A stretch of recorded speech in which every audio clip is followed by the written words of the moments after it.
everyone, and welcome to Tabor Talk. I'm your host, Michael Tabor. So getting right into this. This video I'm going to do right now is I'm going to discuss how some people communicate, all right? Especially you hear this from the so-called very highly educated people. They have this sort of vocabulary and jargon, and they use it for the sole purpose of confusing people. Now, I understand if you specialization, then there is a certain vocabulary and jargon, and when you're speaking with your peers, sometimes you need to use the language. But the idea of talking is to make things clear, to elucidate, right? So I used to know a guy. I'm going to show you his video. I know him personally. I used to have conversations with him over the phone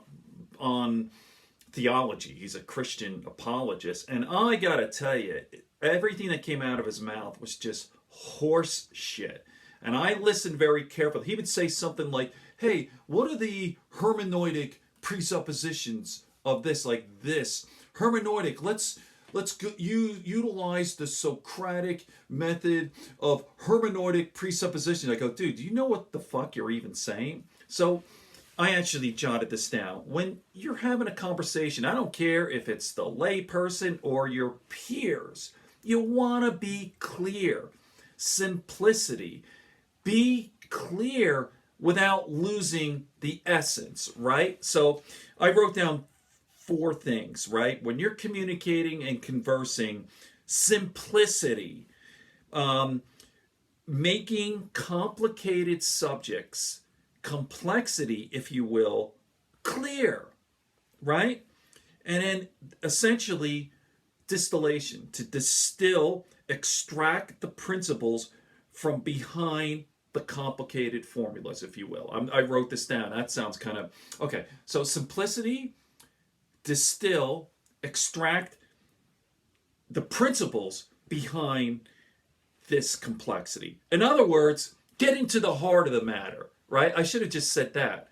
Getting to the heart of the matter, speaking clearly. Einstein said, like after his paper on relativity, it's like, what good is it if only 7 people understand what I'm saying, right? So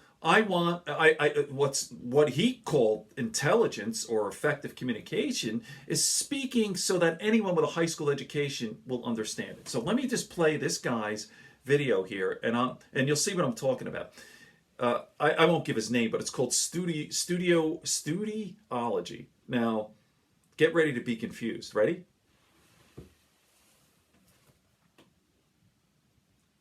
Can you read that?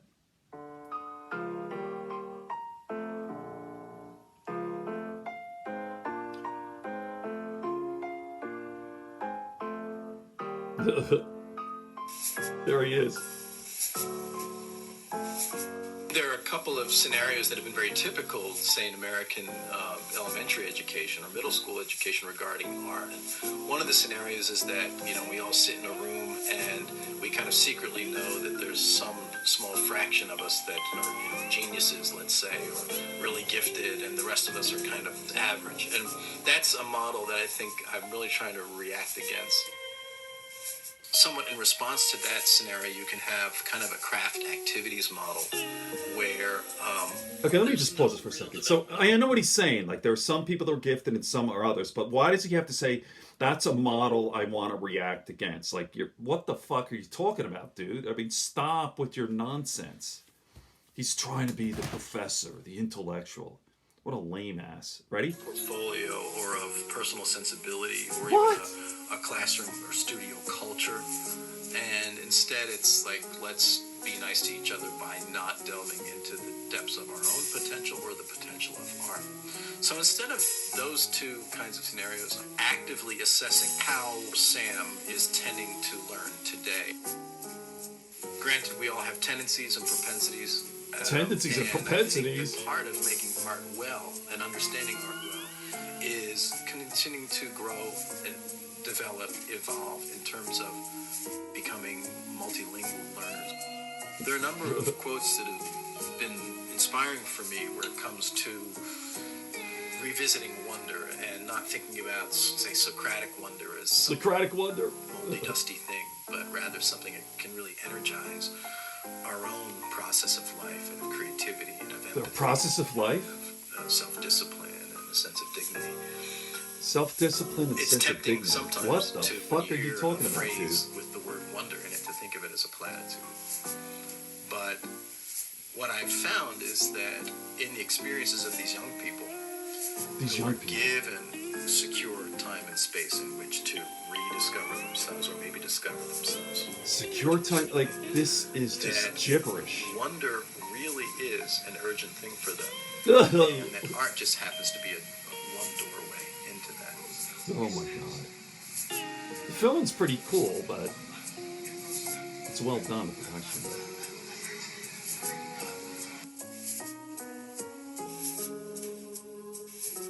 The Rotary Artist Smart Program is a response, in part, to the situation in the public schools where it remains to be seen whether or not we will have effective arts education.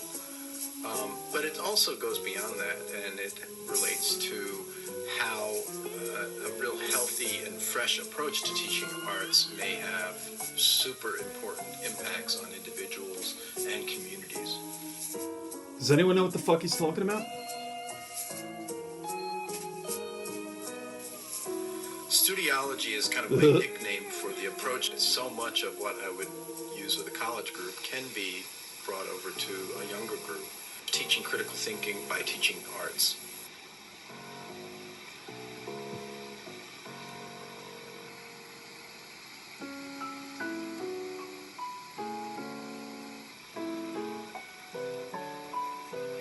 It goes both ways. We can teach the art of thought through teaching art. We can also teach art proper by teaching critical thinking. Right. Most of the time we don't put the ideas of critical or, let's say, analysis together with creativity. But for this approach, analysis is really a mode of creative work. So often there's an active conversation among artists in academic settings about the difference between art and craft, or there might be kind of a false competition between art and craft. It's the utterly necessary means. All right, let me pause this. I don't think anyone can take it anymore. I mean, it's just the nonsense, this word salad, the craft and analysis and creativity and the hermeneutic. This is the model I am reacting against which. You know, I mean, what the fuck? All right. On that note, I mean, just people, let's just talk, right?